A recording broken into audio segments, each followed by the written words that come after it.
Tonight, Charlotte-Mecklenburg Schools is revealing it still has more records detailing reported rapes and sexual assaults on its campuses. The latest revelation coming after the district was already found to have violated the law. WBTV's chief investigative reporter Nick Oxner has the latest on his push to get the safety information you have a right to see. For years, CMS leaders said records detailing reported rapes and sexual assaults at its campuses didn't exist. Its top lawyer even saying that under oath. That is until I got some of the very records the district said that didn't have.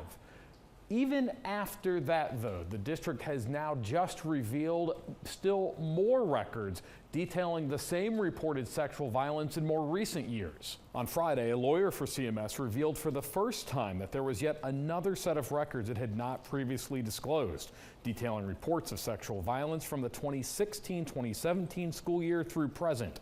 The lawyer for CMS claiming these records are different than what I previously uncovered because they contain additional data fields, even though my original request 3 years ago was for any record detailing reports of sexual violence. So why is this information just coming to light? I'm not sure. What do CMS board chair Stephanie Sneed and vice chair Dee Rankin have to say about this? We don't know that either because they refuse to talk.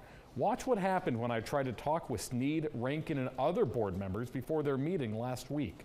Ms. Klein, Nick Oxner at WBTV. How's it going? Ms. Easley? Ms. Sneed? Ms. Sneed, Ms. Shipp, Ms. Nunn?